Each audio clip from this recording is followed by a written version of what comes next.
আসসালামু আলাইকুম। Doctor consultancy থেকে আমি আসাদুল্লাহ টিভি.বিডি ইউটিউব চ্যানেল থেকে আসাদুল্লাহ কনসালটেন্ট আছি তোমাদের সাথে এমবিবিএস ফোর্থ ইয়ার। আজকে যে বিষয়টা নিয়ে আলোচনা করব, কথা বলবো, সেটা হচ্ছে যে ঢাকা শহরের টপ 5টা মেডিকেল কলেজ যদি ধরো, তার মধ্যে অন্যতম একটা মেডিকেল কলেজ, এই কলেজটা আমি নাম বলতেছি না। তো আমি আগে বহুত বিরতি বলছি, গত 3.5 মাস যাবত বলে আসতেছি ঢাকার কলেজগুলি তোমার সাথে কি কি করবে ভর্তির পরে। তো এটার প্রমাণও কিন্তু অলরেডি তোমরা পেয়ে গিয়েছো। হ্যাঁ, তো এটা হচ্ছে একটা জেনারেল কোটায়, সাধারণ কোটায় ভর্তির ভর্তির অঙ্গীকারনামা, বুঝতে পারছো? সাধারণ কোটায় যারা তোমরা ভর্তি হচ্ছে, এই ভর্তির একটা অঙ্গীকারনামা ভর্তি নেওয়ার দিন তোমার কাছ থেকে নিয়েছে, বুঝতে পারছো? তো এই অঙ্গীকারনামায় কি কি লেখা আছে এই ঢাকার এই টপ কলেজটাতে, টপ মেডিকেল কলেজটাতে? তো এখানে হচ্ছে মোটামুটি অঙ্গীকারনামা আছে 13টা। হ্যাঁ, 13টা থেকে এখান থেকে 8 নম্বর অঙ্গীকারনামাটা আমি হুবহুব পরে নিচ্ছি, আমি প্রিন্ট আউট করে নিচ্ছি, কেননা এটা আমি ওদের ভাষায় হুবহুবটা আমি বলতে চাচ্ছি। তো এখানে বলা হচ্ছে যে 8 নম্বর যে পয়েন্টটা, সেখানে দেখো কি বলছে। কলেজের নিয়ম অনুযায়ী মাসিক টিউশন ফি বাবদ 10,000 টাকা প্রতি মাসের 10 তারিখের মধ্যে পরিশোধ করিব। 10 তারিখের মধ্যে টিউশন ফি পরিশোধ করিতে ব্যর্থ হইলে উক্ত মাসের 30 তারিখের মধ্যে 500 টাকা জরিমানা সহ, পরবর্তী মাসের 10 তারিখের মধ্যে 1,000 টাকা জরিমানা সহ এবং 30 তারিখের মধ্যে 1,500 টাকা জরিমানা সহ টিউশন ফি পরিশোধ করিব।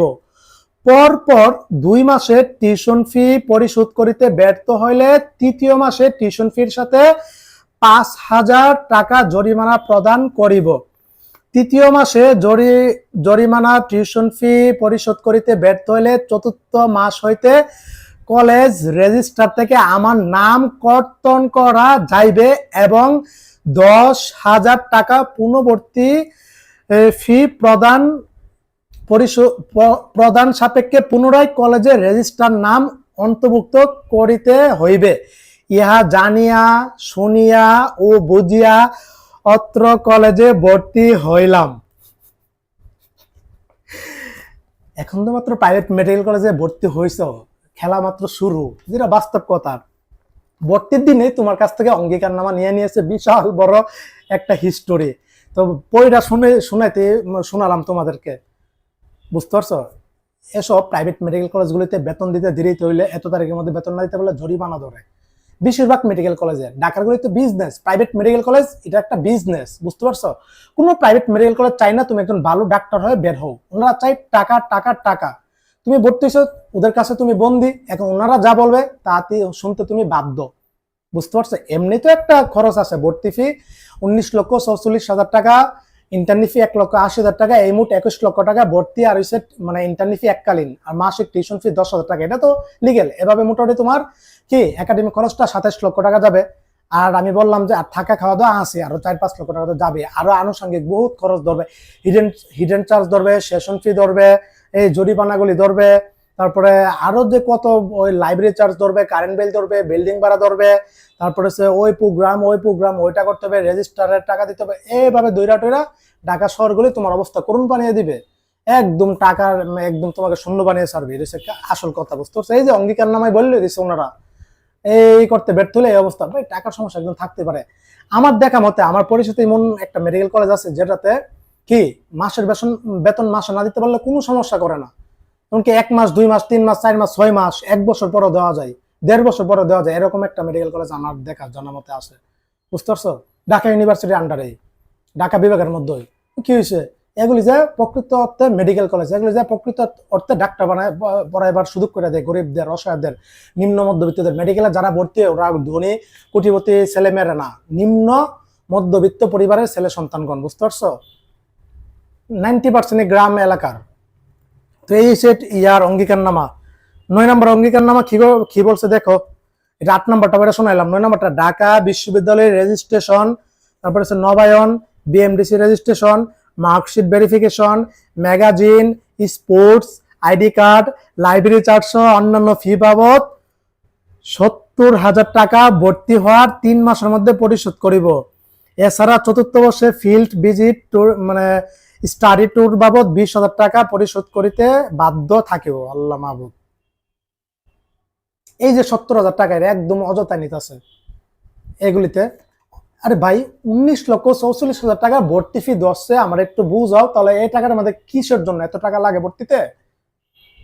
এটার মধ্যে আনুষঙ্গিক দূরে টুরে দেয় হিসাবটা করছে না, অথচ এগুলি নেই, এগুলি হিডেন চার্জ, এগুলি সেশন আবার তো সেশন ফি ধরবে বিভিন্ন কলেজে। এই যে ফিল্ড ভিজিট 20,000 টাকা ধরছে, আমাদের মেডিকেলে আমরা 8,000 10,000 টাকা দিছি, 8,000 টাকা দিছি আমি। ওই যে আমাদের সমাধান থার্ড ইয়ার হয়েছে তোমার এই কমিউনিটি মেডিসিন এরিয়াটা ছিল, আর অটোপসিতে হয়েছে আমাদের সময় নিচ্ছে মাত্র 8 থেকে 10,000 টাকা, টাকাগুলি নিয়ে 20,000 টাকা 30,000 টাকা। 10 নম্বরটা কি দেখো, কলেজের টিউশন ফি সহ যাবতীয় পাওনা দিয়ে শুধুমাত্র ব্যাংক এত এত এত এত এত শাখায় জমা দিতে বাধ্য থাকিব। তারপরে আরেকটা সিদ্ধান্ত দেখো, 11 নম্বর, পরীক্ষা ফলাফল সন্তোষজনক করিবার উদ্দেশ্যে একাডেমিক কাউন্সিলের সিদ্ধান্ত। ক, পরীক্ষায় অংশগ্রহণের জন্য ঢাকা বিশ্ববিদ্যালয় বিধান অনুযায়ী ক্লাসে উপস্থিত 75% কম হইলে কোনো ক্রমেই পেশাগত এমবিবিএস পরীক্ষা অংশগ্রহণ করিতে অনুমতি প্রদান করা হইবে না। স্বাভাবিক, এটা মেডিকেল একটা বিএমডিসি একটা নিয়ম। ক্লাসে তোমার 75% উপস্থিত থাকতে হবে, নাহলে তোমার পরীক্ষা বসতে দিবে না, কার টার্ম প্রফে বসতে দিবে না। স্বাভাবিক, বুঝতে পারছি, এটা নিয়মই, এটা আমি সাপোর্ট করি, ঠিক আছে। খ, ক্লাসে অনুপস্থিত থাকিলে প্রতিদিনের জন্য 200 টাকা জরিমানা প্রদান করিতে হইবে, তবে উক্ত কারণ উল্লেখ পূর্বক প্রয়োজনীয় কাগজপত্র জরিমানা মওকুফের জন্য অধ্যক্ষ বরাবর আবেদন করা যাইবে। হ্যাঁ, এটা আমি সাপোর্ট করি, সমস্যা নেই। ক্লাস অনেকে আছে ইচ্ছা করে মিসটিউজ দেয়, জরিমানা ধরা স্বাভাবিক, ক্লাস মানে জরিমানা ধরলে কোনো ক্লাস মিস দিবে না, রেগুলার থাকবে, এটা স্বাভাবিক, এটা আমি সাপোর্ট করি। গ, ছাত্রছাত্রীরা বেশ ক্লাসে অনুপস্থিত থাকিলে প্রতিদিনের জন্য 500 টাকা এবং কোনো ছাত্রছাত্রী কার্ড টার্ম অ্যাসেসমেন্ট পরীক্ষায় অংশগ্রহণে অনুমতি পাওয়া সত্ত্বেও অনুপস্থিত থাকিলে প্রতিদিনের পরীক্ষার জন্য 1,000 টাকা জরিমানা প্রদান করিতে হইবে। এটা আমি সাপোর্ট করি, আবার করিও না। দেখো, বেসমেন্টটা মিললে তখন সিদ্ধান্ত নেই যে ক্লাস করবে না, অথবা ঈদের ধরো ছুটি দিছে 2 দিন 3 দিন 4 দিন পরে আসবে, স্বাভাবিক, এটা আমরা করতাম স্বাভাবিক, কিন্তু এটার জন্য জরিমানা কেন ধরবেন? স্বাভাবিক, মেডিকেলের মধ্যে এমনি ছুটি নাই, উচিত যে এগুলি ছুটি আছে এগুলি দিতে চান না, তো এখানে এই ছুটিটার জন্য জরিমানা ধরাটা আমি ইয়া মনে করি না। 8 নম্বর পয়রা শোনাইলাম, 9 নম্বর 10 নম্বর 11 নম্বর পয়রা শোনাইলাম। তারপরে 1 নম্বরে কি বলছে দেখো, আমি অমুক পিতা অমুক এত মেডিকেল এমুক মেডিকেল কলেজের 2024-25 সেশনে শিক্ষাবর্ষের প্রথম এমবিবিএস কোর্সে ভর্তির নিমৃতে অঙ্গীকার করেছি যে অমুক মেডিকেল কলেজের সম্পর্ক অরাজনৈতিক চিকিৎসা শিক্ষা প্রতিষ্ঠান, এটা জানিয়া শুনিয়া ও বুঝিয়া অত্র মেডিকেল কলেজে ভর্তি হলাম, ওকে হইলাম।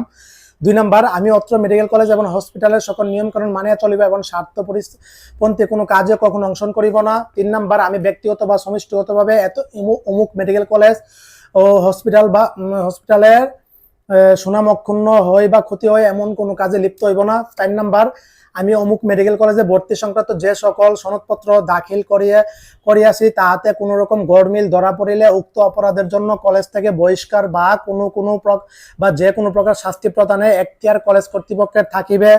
5 নম্বর, অমুক মেডিকেল কলেজের শৃঙ্খলা ভঙ্গ ও অপরাধমূলক কার্যাবলীতে লিপ্ত হওয়ার কারণে কলেজ থেকে বহিষ্কার বা অন্য কোনো প্রকার শাস্তি প্রদানের পূর্ণ এখতিয়ার কলেজের কর্তৃপক্ষের থাকিবে।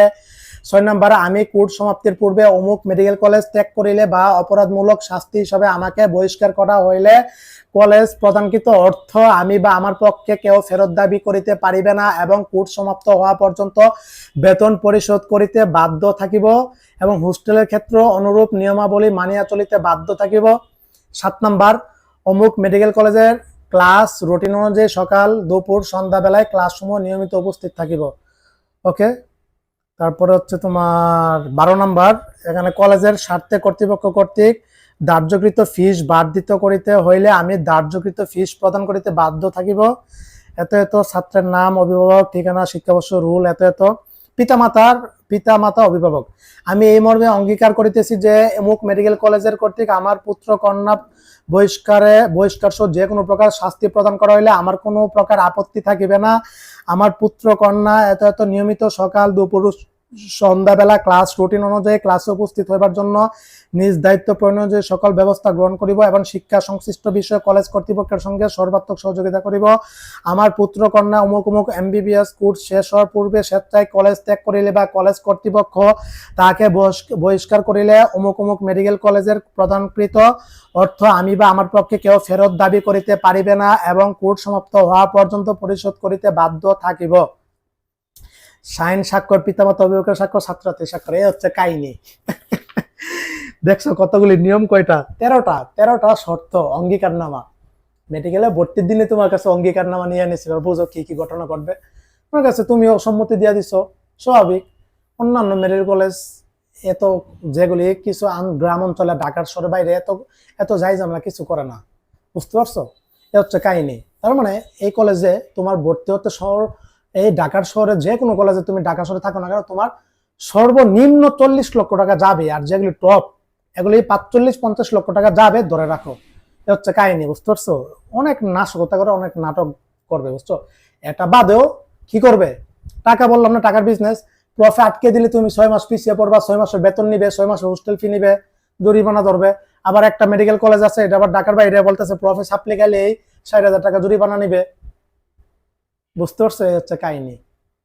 4টা প্রফ থেকে তোমাকে 2টা প্রফে আটকাইলে 1 বছরের বেতন টেতন যা আছে সবকিছু তোমার কাছে নিবে, তুমি জীবন থেকে 1 বছর পিছিয়ে পড়লা। এরকম স্টুডেন্ট ডিপ্রেশনে কেন যায়, আত্মহত্যা কেন করে, এসব কারণেই, বুঝতে পারছো? সুতরাং ঢাকার গুলি বিজনেস, খাঁটি বিজনেস। নাই কোনো ক্যাম্পাস, শুধু একটা ভবন করে রাখছে, এটাতে কোনো কিছু নাই। একদম মনে কর খোলা মাঠ নাই, মানে এই পরিবেশ নাই, যে পরিমাণ জায়গা থাকার দরকার এরকম জায়গা নাই। কিন্তু বিজনেস ঠিকই ওনারা করতেছে।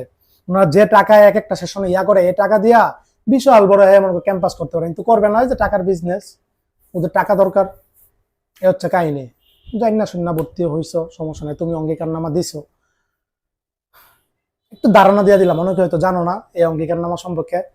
আমাকে এটা সংগ্রহ করলাম, যাও যে কোনো ভাবে প্রিন্ট আউট করে তোমাদেরকে মেডিকেল কলেজের নাম বলবো না, তোমরা নিজেরও জানো ঢাকার গুলি কোন কোন মেডিকেল কলেজে, টপ মেডিকেল কলেজের মধ্যে অন্যতম। এরকম অনেক মেডিকেল কলেজে এসব অঙ্গীকারনামা নিয়ে নেয় তোমার কাছ থেকে, বুঝতে পারছো? তো এই ছিল, সবাই ভালো থাকো, সুস্থ থাকো, সবার জন্য অনেক অনেক শুভকামনা রইল। আর হ্যাঁ, ফার্স্ট কমেন্টে আমার হোয়াটসঅ্যাপ মেসেঞ্জার গ্রুপ খুলছি, ওখানে অলরেডি প্রায় 300 জন স্টুডেন্ট যুক্ত হয়ে গেছে। এমবিবিএস ফার্স্ট ইয়ারে, এমবিবিএস বিডি যারা ভর্তি হচ্ছে, তোমাদেরকে আমি সর্বাত্মক লেখাপড়ার বিষয়ে যা যা হেল্প করা দরকার সবকিছু হেল্প করবে। এমনকি 2 জন ডাক্তার ভাইকে আমি নিয়োগ দিচ্ছি, ওরা তোমাদেরকে ফ্রিতে ক্লাস নেবে যখন সময় পাবে। লিঙ্কে ক্লিক করে হোয়াটসঅ্যাপ গ্রুপে জয়েন করে দাও। এমনকি তোমার বন্ধু বান্ধব বেসমেট যারা আছে ভর্তি হয়েছে এমবিবিএস ফার্স্ট ইয়ারে, ওদেরকে অ্যাড করে দাও। এই লিঙ্ক তো আছেই, সমস্যা নাই। অথবা আমাকে ইনবক্স করতে পারো হোয়াটসঅ্যাপে। আসসালামু আলাইকুম ওয়া রাহমাতুল্লাহি ওয়া বারাকাতুহু।